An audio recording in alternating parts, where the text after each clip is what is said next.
Saya ucapkan selamat pagi, kasih karunia Tuhan kita rasakan sepanjang minggu. Saudara sehat semua? Haleluya, Tuhan Yesus memberkati. Ini yang menjadi harapan kami sebagai gembala dan tentu juga doa kita semua agar kita semua dalam keadaan sehat walafiat. Tuhan Yesus memberkati. Tema khotbah pada saat ini yaitu pribadi yang berkenan kepada Tuhan. Siapa yang ingin menjadi pribadi yang berkenan kepada Tuhan, angkat tangan. Wow, semuanya. Ini menjadi kerinduan kita semua. Kita ingin menjadi pribadi yang berkenan kepada Tuhan. Ini harapan kita semua, kita menjadi pribadi yang berkenan kepadanya. Kita lihat Alkitab kita. Di dalam Kisah Para Rasul pasal yang ke-13, Kisah Para Rasul pasal yang ke-13, yang membawa Alkitab silahkan buka Alkitab dan yang tidak sempat silahkan saudara menghadap ke depan. Tolong pintunya dibuka ya. Kisah Para Rasul pasal yang ke-13 ayat yang ke-22, begini bunyi firman Tuhan. Saudara perhatikan ya, setelah Saul disingkirkan, Allah mengangkat Daud menjadi raja mereka. Tentang Daud, Allah telah menyatakan, aku telah mendapat Daud bin Isai, seorang yang berkenan di hatiku dan yang melakukan segala kehendakku. Wow, luar biasa. Saudara, ayat ini mencatat kesaksian Tuhan sendiri. Ini pernyataan ini bukan disampaikan oleh seorang presiden. Pernyataan ini bukan disampaikan oleh seorang yang kaya raya. Tetapi Alkitab katakan itu disampaikan oleh Tuhan sendiri. Bahwa Tuhan ngomong, aku telah menemukan satu pribadi. Siapa itu? Daud, yaitu pribadi yang melakukan kehendakku. Ya, pribadi yang berkenan di hatiku dan yang melakukan kehendakku. Alangkah senangnya pernyataan ini, kesaksian ini, itu untuk kita. Alangkah senangnya ada orang lain berkata, aku telah menemukan teman yang baik. Aku telah menemukan teman yang saleh. Aku telah menemukan teman yang bisa diandalkan. Atau mereka menceritakan tentang kebaikan-kebaikan kita. Menceritakan tentang kelebihan-kelebihan kita. Tentu kita bangga, saudaraku.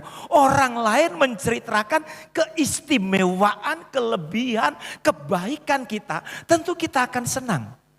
Tentu kita akan bangga. Walaupun yang menceritakan namanya manusia juga ada kekurangan. Tetapi saudaraku, lebih bangga lagi, lebih senang lagi kalau yang sampai bersaksi Tuhan seperti yang disampaikan ayat tadi. Tuhan ngomong, Tuhan bersaksi, aku telah menemukan satu pribadi yang berkenan di hatiku dan yang melakukan kehendakku. Wow, ini sungguh dahsyat saudaraku. Nah, kalau kita melihat kehidupan dari Raja Daud, kalau kita melihat latar belakang dari Daud, apakah Daud tidak pernah salah? Tentu kita jawab sepakat, Daud pernah salah. Apakah Daud tidak pernah berdosa? Tentu kita sepakat Daud pernah berdosa. Dan saya rasa kejahatan Daud itu sangat mengerikan. Mengapa saya katakan sangat mengerikan? Karena apa? Daud bukan hanya mengambil istri orang lain, tetapi juga membunuh suaminya. Ini kejam saudaraku. Daud bukan cuma mengambil istri orang lain, tetapi juga membunuh suaminya. Ini luar biasa saudaraku. Cuma yang menjadi pertanyaan, mengapa Tuhan kok sampai ngomong Daud itu adalah pribadi yang berkenan di hatiku dan yang melakukan kehendakku? Ini permasalahannya. Kalau seandainya Daud tidak pernah bersalah, wajar Tuhan ngomong begitu. Kalau seandainya Daud tidak pernah melakukan kejahatan, orang Jawa bilang lumrah mengucapkan begitu. Kalau seandainya Daud tidak pernah melakukan dosa, ya mungkin itu ada dasarnya. Tetapi kenapa Tuhan kok sampai ngomong, aku telah menemukan pribadi yang berkenan di hatiku dan yang melakukan kehendakku. Kita akan melihat, saudaraku, apa kelebihan daripada Daud? Apa keistimewaan daripada Daud sehingga sampai Tuhan ngomong, Daud adalah pribadi yang berkenan di hatiku dan yang melakukan kehendakku. Pagi hari ini saya akan memberikan 2 keistimewaan, kelebihan daripada Daud. Yang pertama, setelah Daud jatuh di dalam dosa, dia segera mengakui dosanya. Ini yang pertama.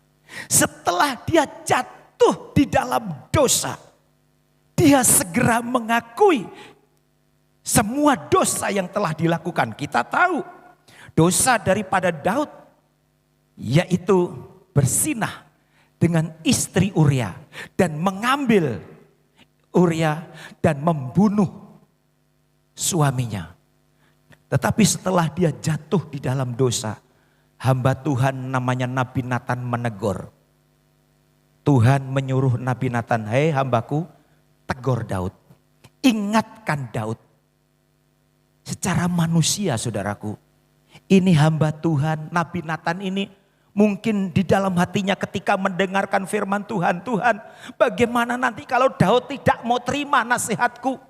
Bagaimana nanti Daud tidak terima ketika aku mengingatkan dosanya, ketika aku mengingatkan pelanggarannya, aku bisa dipenjara Tuhan, mungkin aku bisa dibunuh, mungkin di dalam pikiran Nabi Natan mungkin sempat terselip hal seperti itu. Tetapi sebagai hamba Tuhan, Nabi Natan sampaikan, Daud, kamu sudah berdosa.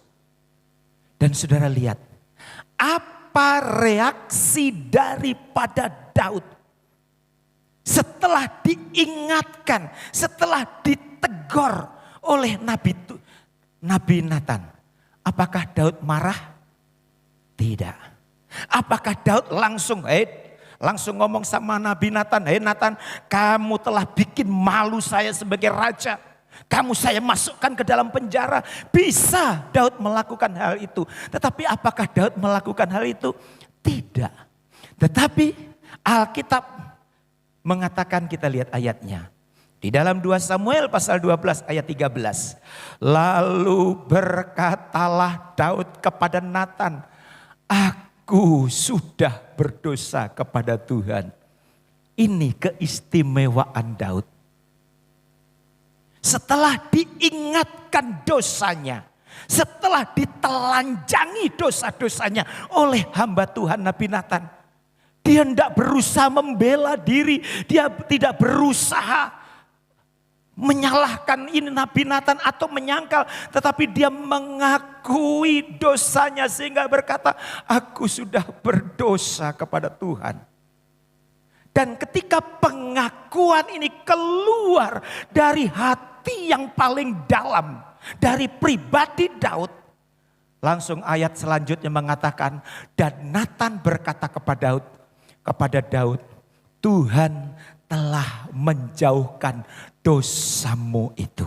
Wow, saudaraku, ini Tuhan telah menjauhkan dosamu itu. Pengakuan dan kejujuran Daud inilah yang membuat Tuhan mengampuni Daud. Ini yang pertama. Kejujuran, aku sudah berdosa Tuhan, aku sudah berdosa. Jadi kejujuran dan pengakuan inilah yang membuat Tuhan langsung hatinya ternyuh. Dan Tuhan ngomong, aku sudah mengampuni dosamu. Berbeda dengan manusia.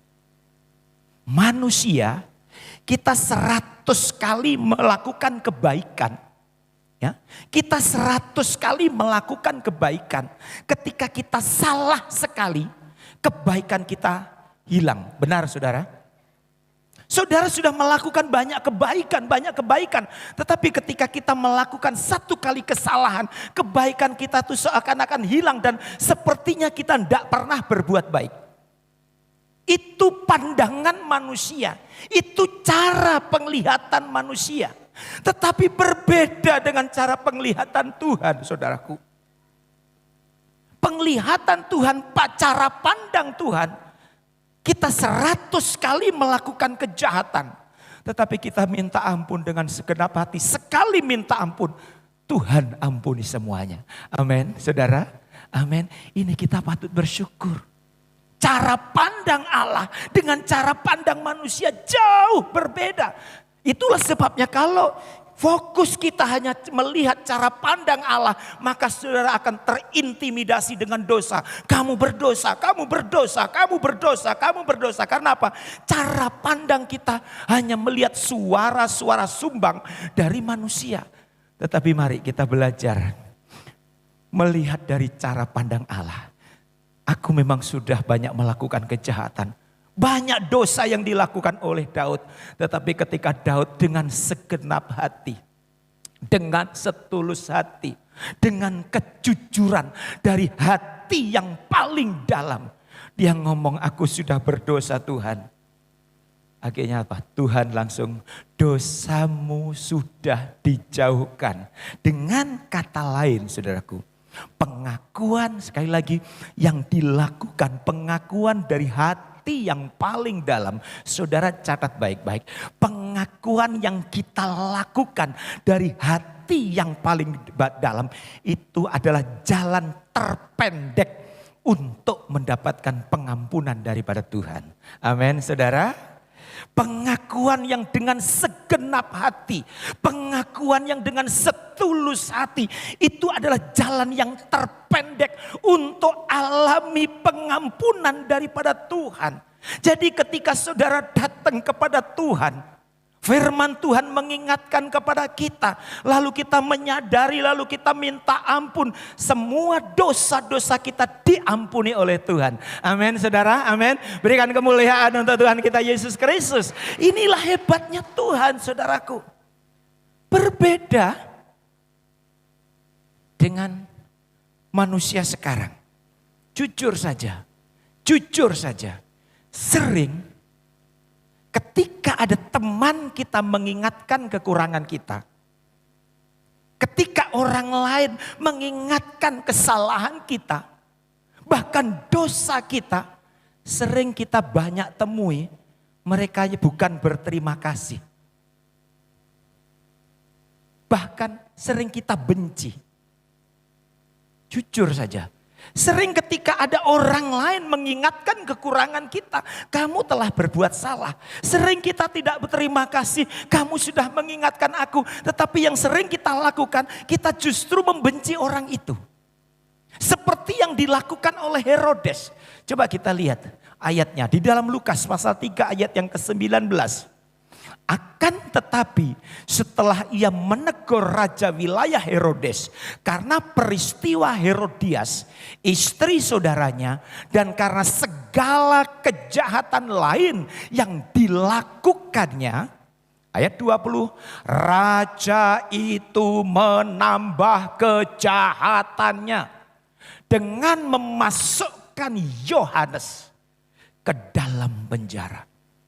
Ini Herodes berbeda dengan Raja Daud. Raja Daud ketika diingatkan dosanya oleh hamba Tuhan namanya Nabi Nathan, dia langsung mengaku, benar aku sudah bersalah, benar aku sudah berdosa. Dan saat itu Tuhan langsung ampuni.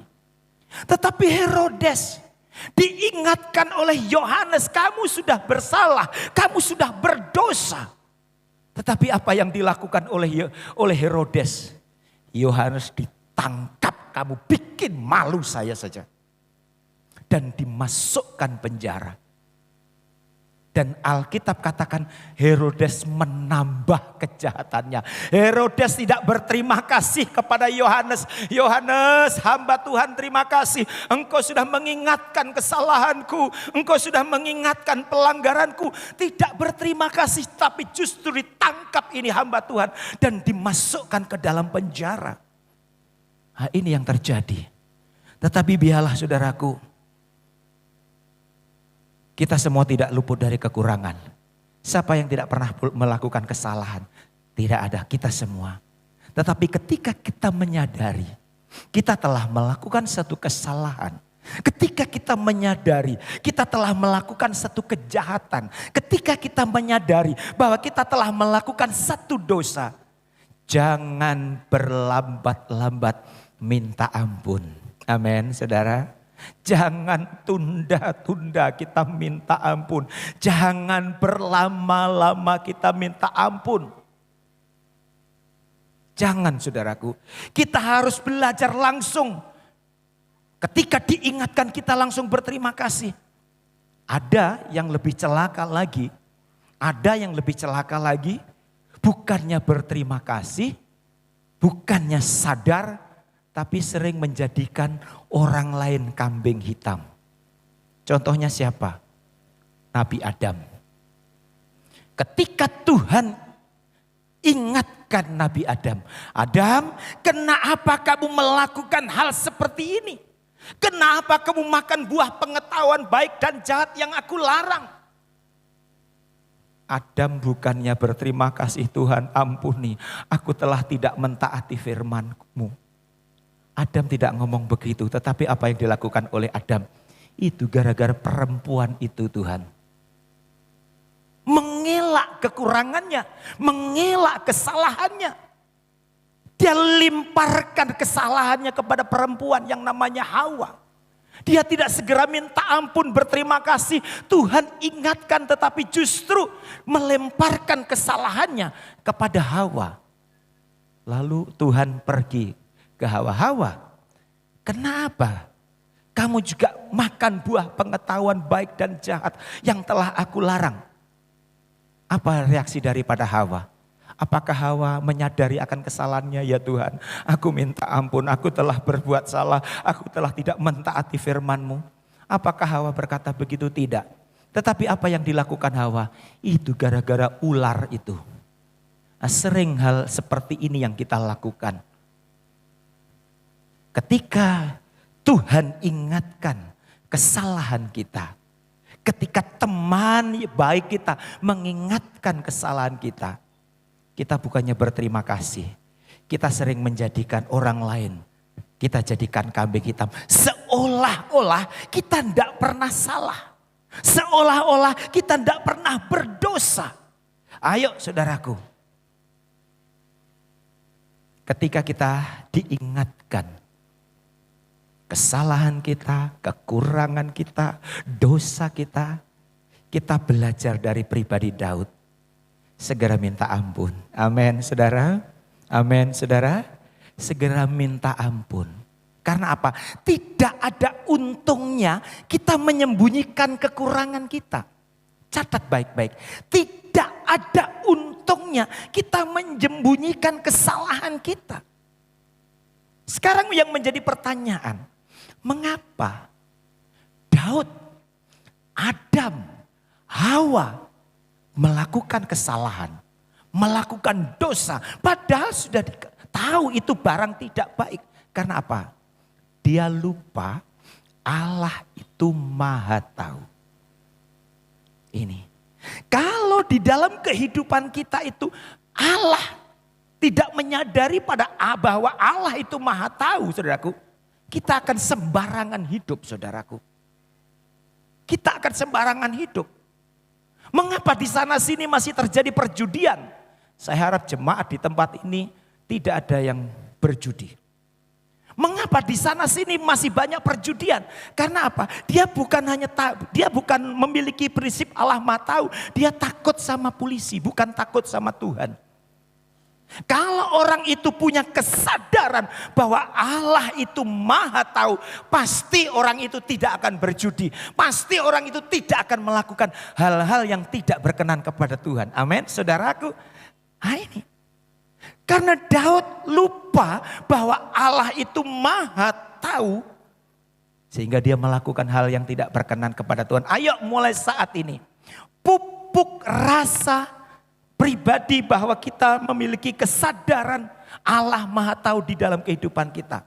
Kalau kita punya pandangan bahwa Allah itu maha tahu, maka saudaraku, ketika contoh kita punya rencana ingin menipu teman,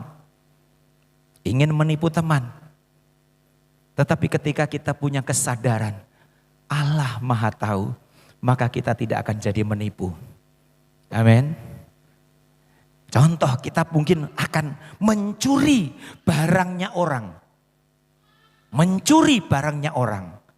Tetapi ketika kita punya kesadaran bahwa Allah maha tahu, maka kita tidak akan melakukan untuk mencuri. Atau kejahatan-kejahatan lain, saudaraku. Kita pasti tidak akan melakukannya. Ketika kita punya kesadaran bahwa Allah itu maha tahu. Contohnya saja saudaraku, yang sering saya sampaikan di tempat ini. Contohnya Yusuf. Ketika Yusuf tinggal di rumah Potifar. Dalam satu rumah tidak ada orang. Kecuali hanya Yusuf dan istri Potifar. Ada pekerja-pekerja yang lain tetapi di luar rumah. Apa yang dilakukan oleh istri Potifar? Dia selalu mencoba merayu Yusuf. Dan Yusuf dirayu bukan cuma 1-2 kali, saudaraku. Yusuf dirayu oleh istri Potifar bukan cuma hari ini besok, tetapi sering dirayu. Tetapi Yusuf tidak mau melakukan apa yang diinginkan oleh istri Potifar. Karena apa? Punya kesadaran Allah maha tahu. Kalau kesadaran ini ada pada kita, saudaraku. Sekali lagi, kalau kesadaran bahwa Allah itu maha tahu, dipastikan kita akan hidup dengan hati-hati. Amin, saudara. Amin. Kalau kita sekali lagi, kalau kita punya kesadaran bahwa Allah itu maha tahu, saudaraku, dipastikan kita akan terus berjalan di dalam rel kehendak Tuhan. Ini, coba kita lihat ayatnya. Di dalam 1 Samuel, pasal yang kedua, ayat yang ketiga. Janganlah kamu selalu berkata sombong. Janganlah caci maki keluar dari mulutmu. Karena Tuhan itu adalah Allah yang maha tahu. Sampai di situ. Allah adalah maha tahu. Sekali lagi saya tekankan dari tempat ini. Kalau kita punya kesadaran bahwa Allah maha tahu, maka hidup kita akan hati-hati dari sehari ke sehari. Sebaliknya juga. Kalau saudara yang datang pada saat ini memiliki kesadaran Allah maha tahu, pasti jemaat yang ada pada saat ini, sementara dengar firman tidak mungkin ada yang main game kecuali anak-anak. Tidak ada yang buka-buka WA. Tidak ada yang main SMS. Mengapa masih ada jemaat, saudaraku? Saya yakin di gereja ini di sini tidak ada, tapi di Labuan Bajo banyak. Mengapa ada begitu banyak anak Tuhan sudah duduk manis di gereja tetapi masih suka main WA, masih lihat foto-foto di HP. Karena apa? Dia tidak memiliki kesadaran bahwa Allah maha tahu. Yang penting Pak Gembala enggak tahu. Kalau kita punya kesadaran bahwa Allah itu maha tahu, ketika saudara datang mengambil keputusan, aku mau ke gereja mau nyembah Tuhan, aku mau ke gereja mau memuji Tuhan, aku mau ke gereja untuk mendengarkan firman Tuhan, maka kita tidak akan melakukan hal-hal yang mungkin membuat konsentrasi kita buyar. Tetapi kalau kita tidak punya kesadaran bahwa Allah itu maha tahu. Saya khotbah sampai begini, saudara asik aja lihat WA, lihat foto. Ya itu urusan saudara sendiri. Tapi saya mau kasih tahu. Amsal pasal 13 ayat 13 mengatakan, barang siapa meremehkan firman akan tanggung akibatnya. Amin saudara. Amin. Nah ini ayo kita pupuk, kita tingkatkan kesadaran bahwa Allah kita adalah Allah yang maha tahu. Ayat lagi kita lihat di dalam Mazmur 139.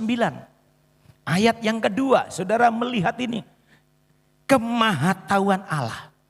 Engkau mengetahui kalau aku duduk atau berdiri. Kita lihat di sini.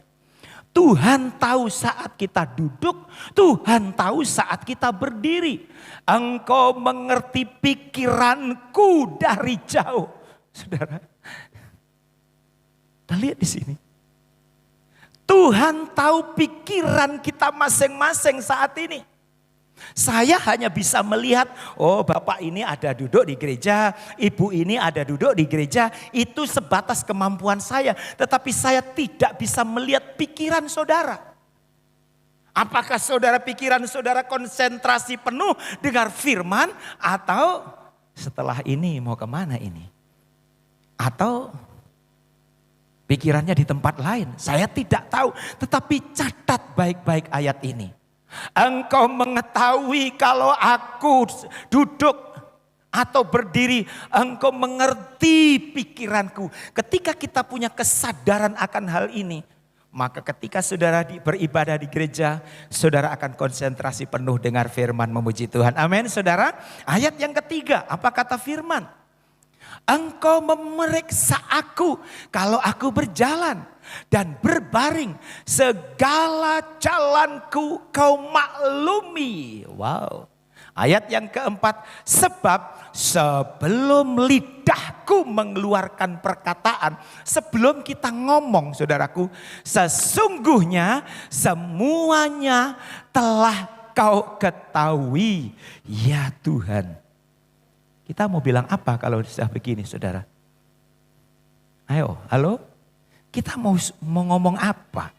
Sebelum ngomong, Yesus sudah tahu apa yang akan engkau ucapkan. Yesus tahu pikiran kita. Yesus tahu keberadaan kita. Yesus tahu engkau duduk, engkau berdiri. Dan Yesus pun tahu engkau hari ini sementara duduk di gereja dengar firman. Amin saudara. Yesus tahu. Saat ini saudara sementara duduk dengar firman Tuhan. Jadi saudaraku, di hadapan Tuhan tidak ada yang tersembunyi. Di hadapan Tuhan tidak ada yang tersembunyi. Tidak ada satu tempat yang terisolasi di pemandangan Tuhan. Ayo. Tidak ada satu tempat yang terisolasi di pemandangan Tuhan. Sehingga Tuhan tidak tahu di mana pendeta Rudi sekarang. Tidak tahu. Tidak ada. Semua saudaraku tahu di mana saudara berada. Hari Minggu ini saudara berada di mana. Tuhan tahu. Jadi kalau ada jemaat umpama tidak masuk gereja, ya setahu saya, oh barangkali kurang sehat duduk di rumah, berbaring di rumah. Itu setahu saya mungkin begitu. Tapi Tuhan tahu kalau saudara sementara selfie-selfie di gunung. Sementara jam ibadah Tuhan tahu.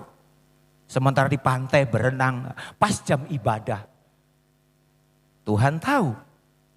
Nah, ini saudaraku. Jadi mari sekali lagi kita pupuk, kita tingkatkan pemahaman bahwa Tuhan itu maha tahu. Jadi ini kelebihan daripada Daud. Ketika Daud jatuh di dalam dosa, dia tidak berlambat-lambatan untuk mengakui dosanya. Tetapi Tuhan, aku sudah berdosa. Begitu juga dengan kita. Kita semua tidak ada yang tidak berdosa. Tetapi setelah kita berdosa, hari ini, saat ini, kita minta ampun, saat itu juga Tuhan ampuni kita. Amin saudara, amin. Tidak tunggu nanti hari-hari raya baru kita minta ampun. Saat ini juga Tuhan akan ampuni ketika kita mau mengaku dengan jujur. Pengakuan yang keluar dari hati yang paling dalam. Itulah jalan yang terpendek untuk mendapatkan pengampunan daripada Tuhan. Itu keistimewaan Daud yang pertama. Keistimewaan Daud yang kedua, nanti kita akan lihat di sini. Coba kita lihat 1 Yohanes pasal 1 ayat yang ke-9. 1 Yohanes pasal 1 ayat yang ke-9. Apa kata firman Tuhan? Jika kita mengaku dosa kita, maka Ia adalah setia dan adil sehingga Ia dapat mengampuni segala dosa. Segala dosa kita dan menyucikan kita dari segala kejahatan. Wow, nah ini saudaraku luar biasa. Untuk itu mari milikilah kesadaran akan hal ini. Tetapi saudaraku, kemahatauan Tuhan bukan hanya kekurangan kita. Kemahatauan Tuhan bukan hanya kita melakukan kejahatan, tetapi kita patut bersyukur kemahatauan Tuhan itu juga saat kita punya masalah. Tuhan tahu saudara punya masalah. Tuhan tahu saudara membutuhkan sesuatu. Tuhan tahu saudara saat ini membutuhkan kesembuhan, Tuhan tahu. Ini hebatnya Tuhan. Jadi kemahatauan Tuhan itu bukan hanya kejahatan dosa kita saja, tetapi juga Tuhan tahu kebutuhanmu. Tuhan tahu pergumulanmu. Tuhan tahu kalau saat ini ada anak-anak Tuhan, jemaat GPD Bukit Sion yang membutuhkan pasangan hidup, Tuhan tahu. Ya, yang merasa ya pasti cek. Ada jemaat di tempat ini saya tahu, Tuhan tahu bahwa saudara sementara membutuhkan tempat tinggal, membutuhkan pekerjaan, membutuhkan yang lain-lain. Tuhan tahu. Itulah sebabnya kita patut bersyukur saudaraku. Kita patut bersyukur dengan hal itu. Ya untuk itu mari. Ketika Tuhan ingatkan kekurangan kita, kesalahan kita, kita segera mengaku kepada Tuhan. Tadi katakan Tuhan akan mengampuni segala dosamu. Itu yang pertama, keistimewaan yang pertama yang dimiliki oleh Daud. Yang kedua, kelebihan yang kedua yang dimiliki oleh Daud sehingga sampai Tuhan berkata, aku telah menemukan pribadi yang berkenan di hatiku dan yang melakukan kehendakku, yaitu apa? Dia bukan cuma mengaku dosa-dosanya. Dia bukan cuma minta ampun kepada Tuhan, tetapi dia mau berbalik kepada Tuhan. Nah ini yang kedua, ini yang penting. Dia mau berbalik kepada Tuhan. Setelah dia jatuh di dalam dosa, dia sampai mati, Daud tidak melakukan dosa yang sama. Berbalik, banyak berbalik kepada Tuhan. Mengaku akan kekurangannya, minta ampun, tidak cukup sampai di situ, tetapi dia mau berbalik kepada Tuhan. Ayo, banyak orang saudaraku minta ampun gampang. Mohon pengampunan, mengakui kekurangan itu tidak sulit. Tetapi untuk berbalik, ini yang perlu kita perjuangkan saudaraku. Inilah yang perlu perjuangkan. Mengapa saudaraku? Apa manfaatnya? Apa berkat yang akan kita terima ketika kita mau berbalik kepada Tuhan? Apa berkat yang kita terima ketika kita mau berbalik kepada Tuhan? Kita lihat Ulangan pasal 30. Ulangan pasal 30, apa kata firman Tuhan ayat yang kedua? Dan apabila engkau berbalik kepada Tuhan Allahmu dan mendengarkan suaranya sesuai dengan segala yang kuperintahkan kepadamu pada hari ini, baik engkau maupun anak-anakmu dengan segenap hatimu dan dengan segenap jiwamu. Ayat 3, maka Tuhan Allahmu akan memulihkan keadaanmu. Wow. Ketika kita mau berbalik, tidak cukup minta ampun, tidak cukup mengakui kekurangan dosa kita, tetapi kita mau berbalik kepada Tuhan. Tuhan akan memulihkan keadaanmu dan akan menyayangi engkau. Wah, inilah berkat ketika kita mau berbalik. Berbalik. Tuhan akan memulihkan keadaanmu. Tuhan akan menyayangi kita. Alangkah senangnya hidup ini, saudaraku. Kalau Tuhan memulihkan, mungkin saat ini ekonomimu sementara menurun. Mungkin saat ini kesehatanmu sementara menurun. Atau ada hal lain. Mari kita berbalik kepada Tuhan. Kalau selama ini kurang setia, ayo kembali setia kepada Tuhan. Seperti yang saya katakan 2 minggu lalu. Kita tidak tahu kapan jantung ini berhenti berdetak. Kita tidak tahu kapan nafas ini sudah tidak berfungsi lagi. Kita tidak tahu. Saya katakan, mari pastikan ketika Tuhan panggil kita, kita dalam posisi dekat dengan Tuhan. Amin, saudara. Ini saudaraku, pastikan kematian kita nanti dalam posisi berbalik kepada Tuhan. Dalam posisi mendapatkan pengampunan daripada Tuhan. Dalam posisi disayang Tuhan. Dalam posisi alami pemulihan daripada Tuhan. Itu sungguh luar biasa.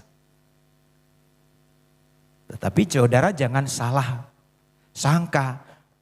Pak Pendeta kan sudah bilang, walaupun saya 100 kali melakukan kejahatan, saya minta ampun, Tuhan ampuni. Itu amin, saudaraku. Itu cara pandang Allah memang begitu. Kita melakukan kejahatan lalu kita minta ampun, itulah sebabnya ayat lain mengatakan walaupun dosamu merah seperti kermisi. Wow. Tuhan sanggup menjadikan putih seperti salju bisa.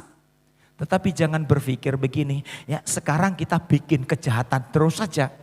Bikin kejahatan terus saja, bikin dosa terus saja. Nanti kalau sudah mau mati baru minta ampun.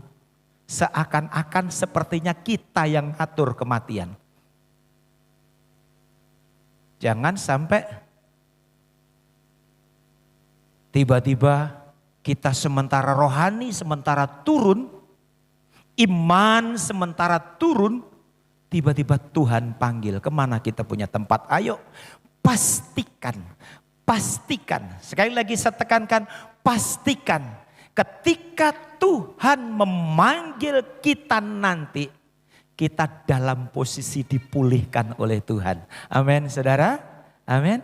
Pastikan ketika Tuhan memanggil kita nanti, kita sementara dekat dengan Tuhan. Kita sementara disayang oleh Tuhan. Sehingga Tuhan berkata, aku telah menemukan jemaat GPDI Bukit Sion. Jemaat yang berkenan di hatiku dan yang melakukan kehendakku. Oh, ini dahsyat, saudara.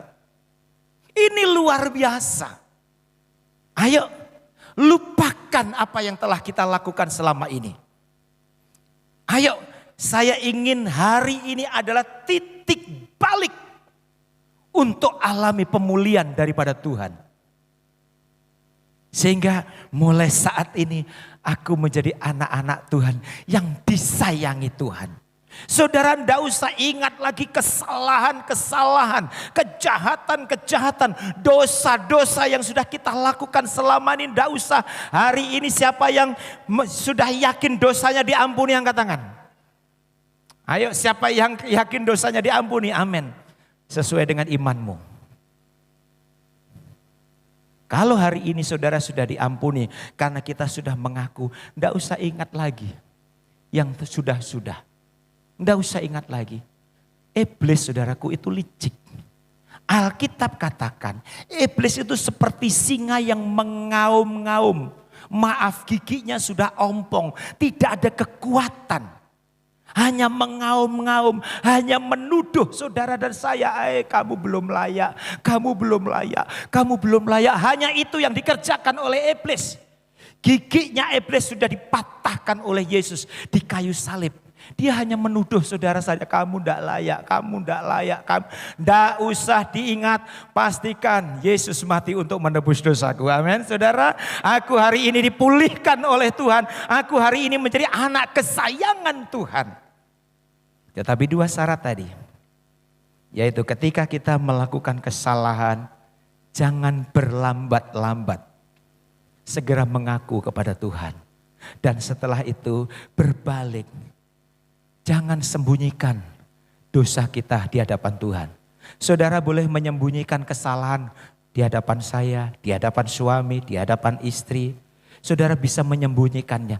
Tetapi jangan coba-coba menyembunyikan kesalahan, dosa kita di hadapan Tuhan. Itu tidak ada untungnya. Saya mau kasih tahu. Percuma saudara menyembunyikan kesalahan di hadapan Tuhan, itu percuma. Karena tadi Allah kita adalah Allah yang maha tahu. Kita duduk dia tahu, kita berdiri dia tahu. Di dalam pikiran kita dia tahu. Yang belum kita ucapkan pun dia tahu. Kita mau sembunyi kemana? Kalau engkau ingin dipulihkan, disayang oleh Tuhan. Ketika firman Tuhan saat ini mengingatkan kita, kita segera sadar, Tuhan ampuni. Ampuni aku sudah bersalah. Ampuni aku sudah kurang setia. Ampuni aku sudah lalai. Ampuni aku sudah tidak taat. Ampuni Tuhan aku sudah banyak melakukan kejahatan. Dan yang kedua, Roh Kudus berikan kemampuan aku untuk berbalik kepada Tuhan. Karena apa saudaraku? Iblis itu sangat keberatan saudara berbalik kepada Tuhan. Ayo jangan sembunyikan. Jangan sembunyikan kesalahan dosa kita. Tidak ada untungnya. Ayat yang terakhir, silakan pemain musik. Maju ke depan. Ayat yang terakhir kita lihat. Ulangan pasal 30. Ulangan pasal 30. Ayat yang ketiga. Oh ini sudah tadi ya. Kita lihat Amsal pasal 28. Amsal pasal 28 ayat 13. Begini bunyi firman Tuhan. Siapa menyembunyikan pelanggarannya tidak akan beruntung. Siapa menyembunyikan pelanggarannya tidak akan beruntung. Jadi saudaraku, tidak ada untungnya kita menyembunyikan kesalahan kita ya. Tidak ada untungnya. Kita menyembunyikan pelanggaran kita. Akui. Kalau mungkin selama ini saudara telah dan saya telah melakukan banyak kejahatan. Ayo, kalau hari ini engkau ingin dipulihkan keadaanmu. Kalau hari ini engkau ingin disayangi oleh Tuhan. Jangan sembunyikan pelanggaran kita. Sehingga satu saat Tuhan berkata, aku telah menemukan pribadi yang berkenan di hatiku dan yang melakukan kehendakku. Siapa yang ingin menyenangkan hati Tuhan, angkat tangan. Siapa yang ingin menyenangkan hati Tuhan, angkat tangan. Wow, puji Tuhan. Kiranya Tuhan memberkati firman-Nya. Dan saya yakin dan percaya saudara akan menjadi anak-anak kesayangan Tuhan. Ketika kita mau mengakui kekurangan kita dan mau berbalik kepada Tuhan. Haleluya, amin. Terima kasih Tuhan Yesus.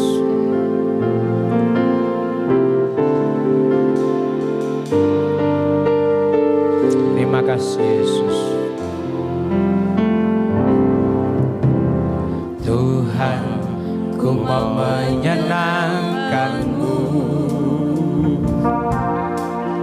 Tuhan, bentuklah hati ini. Cari bencana